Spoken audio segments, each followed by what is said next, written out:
नमस्कार मित्रों, मैं हूं अरूप सर और आज 73वें गणतंत्र दिवस पर सभी भारतवासियों को मैं हार्दिक शुभकामनाएं देता हूं। आज मैं बस इतना कहना चाहता हूं कि मैं अपने भारतवासी होने पर गर्व क्यों न करूं। तो आइए सुनते हैं भारत की कहानी, भारत की जुबानी। मैं भारत हूं, मुझे वेदों की ऋचाओं ने जन्मा है और मेरे परिचय के लिए इतना ही पर्याप्त है कि अमृत स्वरूपा गंगा मेरी माँ है।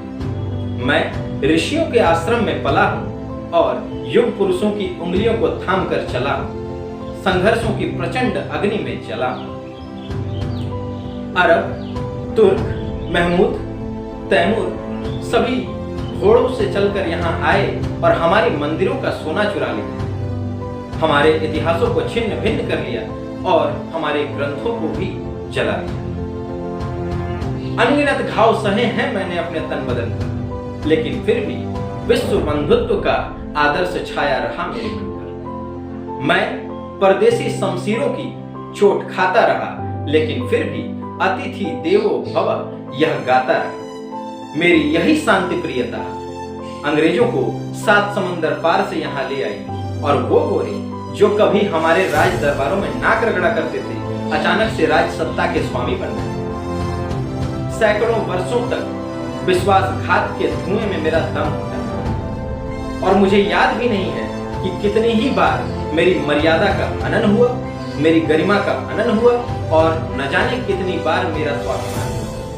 लेकिन मैंने भी ऐसे ऐसे लाल पैदा किए कि दुश्मन देखकर दंग रहे।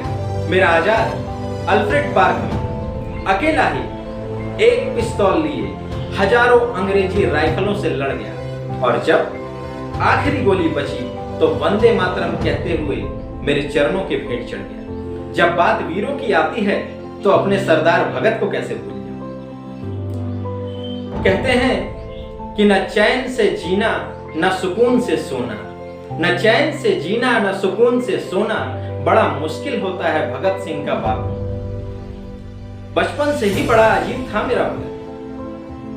एक बार देखा कि मिट्टी में कुछ दबा रहा है, पूछा तो कहा, बापू इनकलाबी हो रहा हूं, जमीन में पिस्तौल बो रहा हूं। एक पिस्तौल से हजारों बंदूकें जन्म लेंगी और अंग्रेज गिनते गिनते थक जाएंगे, इतनी गोलियां चलेंगी। मैं तभी समझ गया था कि ये गुरु गोविंद सिंह का लड़ाका है, अकेला ही 1.25 लाख से लड़ेगा और सेहरा बांधकर घोड़ी नहीं बल्कि फंदे को चूमते हुए फांसी पर चढ़ेगा।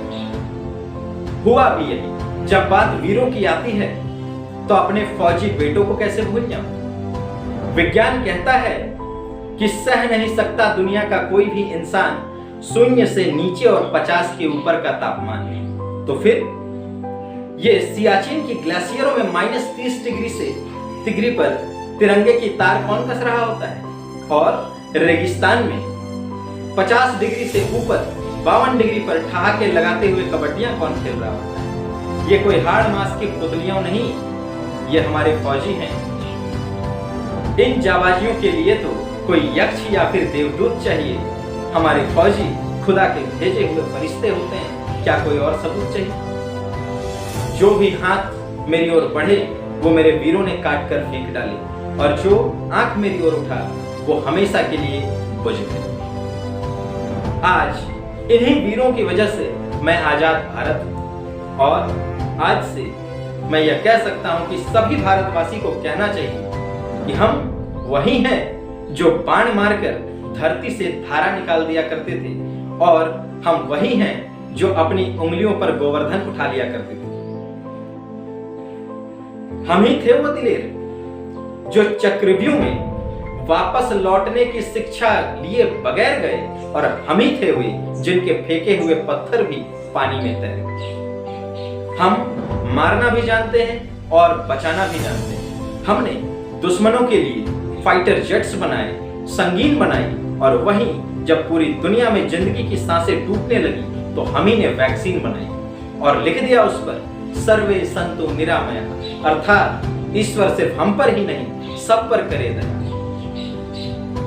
हम जाबाज हैं, जियाले हैं, आंधियों के खेले और बिजलियों के पाले।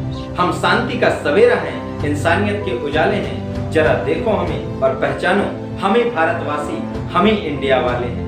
हमें भारतवासी, हमें इंडिया वाले हैं। तो आज से गर्व करें कि हम भारतवासी हैं। धन्यवाद। जय हिंद, जय भारत।